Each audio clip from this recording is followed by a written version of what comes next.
भोले बाबा ने क्या रखा है? चंद्रमा। किसी ने भोले बाबा से पूछा, बाबा ये चंद्रमा जो आपके सिर पर है ये तो वक्री है, और वक्री चंद्रमा आपने अपने सिर पर धारण कर रखा है, अर्ध यानी वक्र रूप है इसका। तो भोले बाबा ने कहा, मैंने चंद्रमा को धारण नहीं कर रखा है, चंद्र को धारण कर रखा है। चंद्रमा को नहीं, चंद्र को। कि चंद्र को?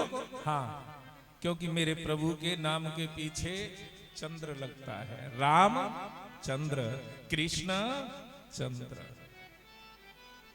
मैंने चंद्रमा को धारण नहीं कर रखा है, मैंने चंद्र को धारण कर रखा है। मेरे प्रभु चंद्र हैं। राम के, मेरे प्रभु के नाम के पीछे क्या आता है? चंद्र आता है। श्री रामचंद्र कृपालु भज मन हरण भव दारुणम।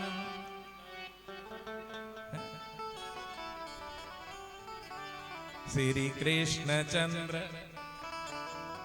मैंने चंद्रमा को धारण नहीं किया, चंद्र को धारण किया है। यही तो बातों का फेर है। उरे धरि चंद्र मोल वृष की तू। जय हो। दंडवत। जय जय जय। उर्धली चंद्र मोल वृष की तू। जैसे ही आज यहां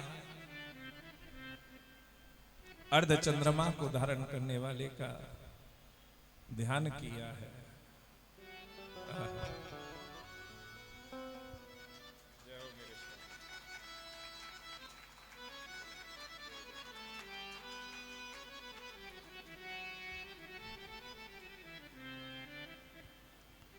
असे कहे जोगे अग्नि तनु जारा, भयउ सकल घवे हाहाकारा। अस कही जोग अगिन तनु जारा। इस तन को क्यों 3 बार, तीसरी बार जिद की है, अब ये तन उनके काबिल नहीं है। तन क्यों काबिल नहीं है? क्योंकि ये तन किससे पैदा है? दक्ष प्रजापति की रज से पैदा है। और जब मेरे पिता ने ही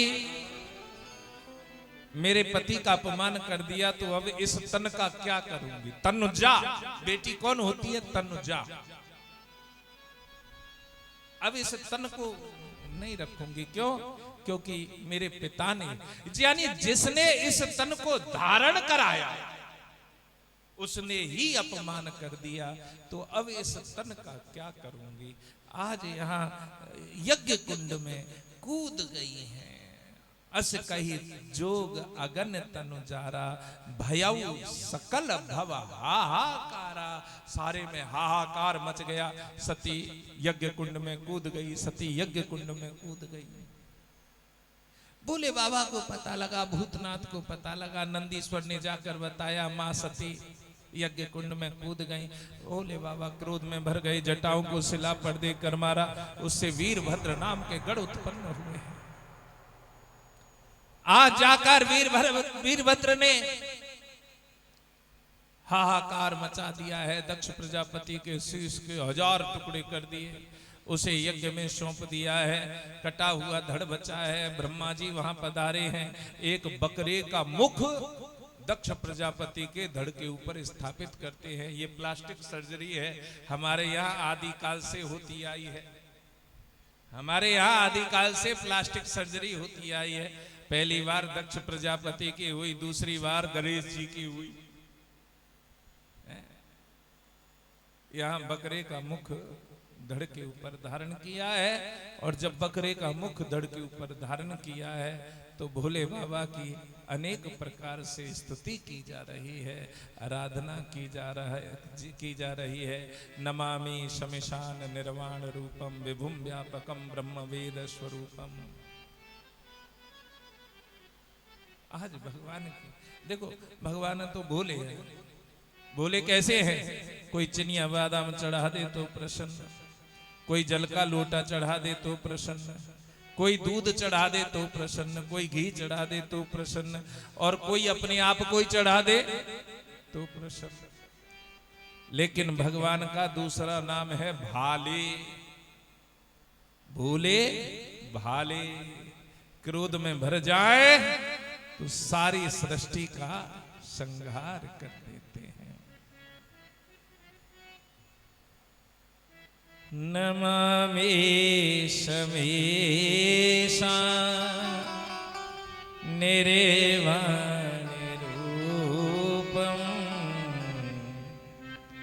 विभुं व्यापकं ब्रह्म वेदस्वरूपं निजं निर्गुणं निर्विकल्पं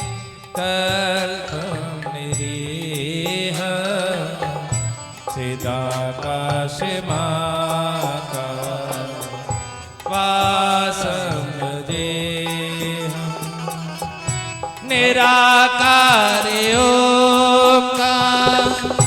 मूलं तुरीयं गिरा ज्ञानगोतीत मीशं गिरीशं करालं कालं कृपालं गुणागार संसार पारं नतो तो सारा दृशंका गौरं गंभीर मनोभूत कोटि प्रभाश्री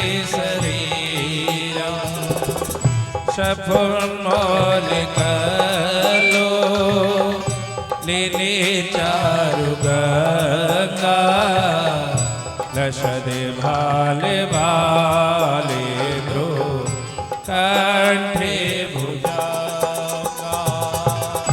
चलत कुंडलं मृषो नेत्रं विशालं प्रसन्न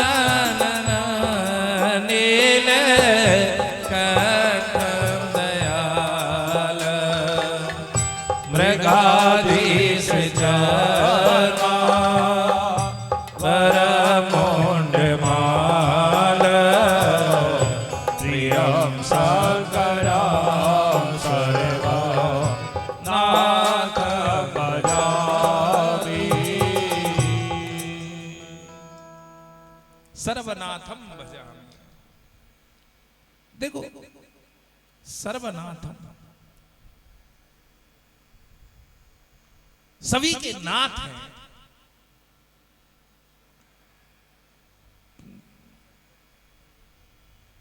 सुनेत्रम विशालम। देखो, हम अपनी उत्पत्ति के बारे में बताएं।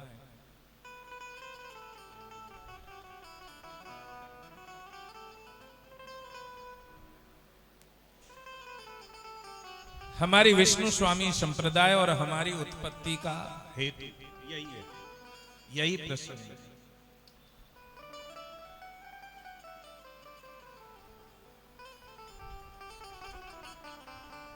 जब सती यज्ञ कुंड में कूद गई तो भगवान को क्रोध आया, जटाओं को शिला पर देकर मारा और उनका तीसरा नेत्र खुला। तीसरा नेत्र खुलने पर हम रुद्रों की उत्पत्ति हुई, विष्णु स्वामी संप्रदाय की, जिसे रुद्र संप्रदाय कहा गया। हमारी उत्पत्ति का हेतु जो आप लोग बैठे हैं विष्णु स्वामी संप्रदाय के, हमारी उत्पत्ति कहां से हुई? जब भगवान भोलेनाथ का त्रिनेत्र खुला, इसीलिए हमें रुद्र कहा जाता है, इसीलिए हम ये लाल वस्त्र गेरुआ वस्त्र पहनते हैं, अन्यथा विरक्तों में गेरुआ वस्त्र नहीं पहना जाता। विष्णु स्वामी संप्रदाय, भगवान कृष्ण ने रुद्र संप्रदाय को धारण किया और उसके पश्चात में विष्णु स्वामी संप्रदाय के प्रवर्तक महाराज रुद्रदेव प्रकट हुए और उन्होंने इस संप्रदाय को विष्णु स्वामी संप्रदाय का नाम दिया। श्री पुरुषोत्तम सन्मूलाम विष्णु स्वामी मध्यमाम अस्मदाचार्य प्रियंताम वंदे गुरु परंपरा। हमारा श्री पुरुषोत्तम सन्मूलाम, हमारे जो मूल है वो कौन है? परम पुरुष पुरुषोत्तम भगवान है। श्री विष्णु स्वामी मध्यमाम, विष्णु स्वामी संप्रदाय के मध्य में हमने इसे स्वीकृति प्रदान की है। हमारी गुरु परंपरा पुरुषोत्तम नारायण के स्वरूप से प्रकट है और यहाँ पुरुषोत्तम नारायण की उत्पत्ति अनेकानेक प्रकार से अभी आपको बताया। नारायण की उत्पत्ति कैसे हुई, 10,000 वर्ष तक तप किया। तो जो हमारी संप्रदाय की उत्पत्ति है वहां से प्रारंभ होती है और आज तक चल रही है। अब ये जरूर है कि समय के अनुसार इसमें विरक्त संतों की कमी है, लेकिन गृहस्थ में भी बहुत बड़े बड़े संत हुए हैं। इसके अंतर्गत हमारी परंपराएं अनेक अनेक, ऐसा नहीं है कि कोई संप्रदाय छोटी है कोई संप्रदाय बड़ी है, सब संप्रदाय एक बराबर है। क्यों? क्योंकि सब भगवान के रूप का ही अवलोकन है। पर कोई परम पुरुष पुरुषोत्तम भगवान का करता है, कोई राम और सीता श्री सीता जी श्री राम जी का करता है, कोई राधा बल्लभ लाल का करता है, कोई भगवान कृष्ण और राधा का करता है, लेकिन सबका एक ही ध्येय है। और वो ध्येय कौन सा है? उस परम पिता परमेश्वर को प्राप्त करना। आप किसी भी संप्रदाय में हो, लेकिन आप वैष्णव हैं। प्रथम कौन है? वैष्णव। हम प्रथम कौन है? वैष्णव हैं। इस बात का सभी जने ध्यान रखें, चाहे कोई किसी भी संप्रदाय का हो, और वैष्णव होना ही परम आवश्यक है। तुम केवल वैष्णव बन जाओ, कुछ मत बनो। तुम ये मत देखो कि तुम रामानंदी हो, श्यामानंदी हो, विष्णु स्वामी हो, या राधा वल्लभी हो, या आप गौड़ीय हो। ये नहीं देखना है। तुम्हें ये देखना है कि तुम वैष्णव हो या नहीं। तुम्हारी परंपरा है वैष्णव। और देखो भागवत जी में कहा गया है कि कलिना अधर्म मित्रेणम धैर्यम वादता धुना। कलयुग का मित्र अधर्म है, लेकिन अधर्म से कैसे छूटा जा सकता है? तो कहा है जब वैष्णव बन जाओगे, जब वैष्णव बन जाओगे तो तुम अधर्म से दूर हो जाओगे। तो यहां गुरु परंपरा में जुड़ने से, संप्रदाय में जुड़ने का मतलब क्या है? तुम वैष्णव बन गए हो, और जब वैष्णव बन गए तो तुम्हारा अधर्म से दूरी बन जाएगी, धर्म से नजदीकी बन जाएगी। तुम धर्म को जानने वाले बन जाओगे, तुम धर्म के दृष्टा बन जाओगे, तुम धर्म को पालन करने वाले बन जाओगे। तो धर्म को जानना है, इसीलिए हम सब वैष्णव हैं। हमारी उत्पत्ति का मूल कारण ये अवश्य है कि जब सती का शरीर भंग हुआ तब हमारी संप्रदाय की उत्पत्ति हुई। तो क्या हम बड़े हो गए? कोई बड़ा और छोटा नहीं है, हम सब एक हैं। हरि को भजे सो हरि को होई। केवल हमें हरि को भजना है, नारायण को भजना है, प्रभु को भजना है। उनके किसी भी नाम का किसी भी नाम का, राम कहो, कृष्ण कहो, हरि करो, नारायण करो, बस जजापम परमम जाप्यम, जो तुम्हारे गुरुदेव ने तुम्हें मंत्र दिया है उसे जप लो। चतुर संप्रदाय की डीड बन रही थी, चतुर संप्रदाय की डीड बनी हुई है। तो महाराज जी बाड़मेर में एक चतुर संप्रदाय का मंदिर बनाने की बातें चल रही हैं। तो चतुर संप्रदाय का मंदिर बनाने की जब बात आई तो हमारे पास इसके लिए अवलोकन के लिए कुछ संतों ने कहा भैया जी आप अपनी राय दें। मैंने कहा चतुर संप्रदाय का एक मंदिर बनाओ, उसकी दिशा के अनुरूप द्वार बनाओ, दिशा के अनुरूप। तो उन्होंने कहा हर संप्रदाय का द्वार अलग अलग है। मैंने कहा हाँ। उन्होंने कहा तो थोड़ा सा इस पर दृष्टि डालें, थोड़ी सी इस पर दृष्टि डालें। रामानंदियों का द्वार पूरब है, रामानंदी संप्रदाय श्री संप्रदाय का द्वार पूरब है, सूर्य वंश से इनका संबंध है। निम्बार्कियों का द्वार पश्चिम है, विष्णु स्वामियों का द्वार उत्तर है और गौड़ियों का द्वार दक्षिण है। 4 द्वार बनाए जाएं और 4 द्वारों के अनुसार 4 आचार्यों की प्रतिमा रखी जाए, 52 द्वारों का उसमें अवलोकन किया जाए, तब तो चतुर संप्रदाय का मंदिर बन सकता है। आप उसमें केवल राम कृष्ण हरि ही लगाएंगे तो चतुर संप्रदाय का मंदिर नहीं बन सकता। उसमें 4 आचार्य बिठाए जाए जो हमारी परंपरा का अवलोकन कर रहे हैं, जिनके अनुसार हम चल रहे हैं। तो उन्होंने कहा भैया जी आपने तो बड़ा उत्तम विचार बताया, और इस पर चल रहा है बाड़मेर के पास में जमीन खरीदी जा रही है और चतुर संप्रदाय का मंदिर बनने जा रहा है। थोड़े ही दिनों में हम सुन पाएंगे, क्योंकि जमीन तो खरीदी जा चुकी है वहां पर, वहां मंदिर की तैयारियां चल रही हैं। और इसकी अगुवाई हमारे मित्र भी हैं, छोटे गुरु भाई भी हैं, हमारे प्यारे लाडले भी हैं, जो निर्वाणी अखाड़े में हमारे महंत चले गए हैं, द्वारकाधीश मंदिर वाले जगदीश्वर दास जी, वो उसकी अगुवाई कर रहे हैं। तो ये परंपराएं हैं, चलती रहनी चाहिए। हम लोगों की उत्पत्ति का कारण मैंने बता दिया। हमारी उत्पत्ति, हम रुद्र हैं, संप्रदाय विष्णु स्वामी हैं, और हमारी उत्पत्ति भगवान के त्रिनेत्र से हुई है, और वहीं से विष्णु स्वामी संप्रदाय प्रारंभ हुई है। वैसे हमारा तिलक आदि काल से है। इस तिलक को नारायण ने ही अपने मस्तक पर स्वीकार किया था और वही तिलक आज तक चल रहा है। अब इसमें कोई बड़ी बात नहीं है।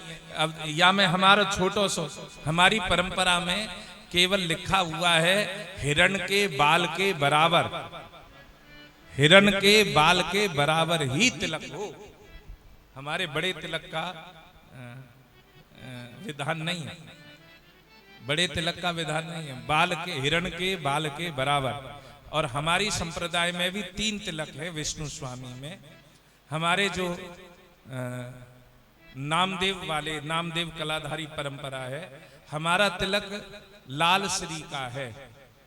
गोकुलनाथ का जो तिलक है वो श्वेत श्री का है, और विट्ठल नाथ का जो तिलक है, विट्ठल द्वारा जो है, उसमें बिंदी ही नहीं है, उसमें बिंदी नहीं है, आधा तिलक है उनका। तो ये इस प्रकार से हमारी तिलकों की भी परंपरा है। हमारी जो तिलक है वो लाल श्री है, लाल श्री के द्वारा हमारा तिलक मस्तक पर धारण किया जाता है। और हमारे तिलक को 5 स्थानों में धारण किया जाता है। कई संत तो कहते हैं 4 स्थानों का विधान है हमारे तिलक को धारण करने का। कई संप्रदाय में 12 स्थान पर तिलक को धारण किया जाता है, लेकिन हमारी संप्रदाय में तिलक को धारण करने का 5 स्थान बताए गए हैं। 5 स्थानों में हमारा तिलक मस्तक पर धारण किया जाता है। कंठ पर धारण किया जाता है, दोनों भुजाओं पर धारण किया जाता है और नाभि पर धारण किया जाता है। हमारा जो तिलक है वो त्रिशूल की तरह है, यानी नाभि से फिर ये 3 और 3 के बाद में ये मध्य में एक ओम का। हमारा जो तिलक है वो 5 स्थानों पर धारण किया जाता है।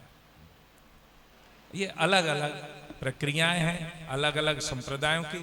मैंने सोचा कि थोड़ा सा आप लोगों को जानकारी दे दूं, इसलिए मैंने संप्रदाय के अनुसार आप लोगों को ये जानकारी दी है। विष्णु स्वामी संप्रदाय के तिलक की या धारण करने की प्रक्रिया है।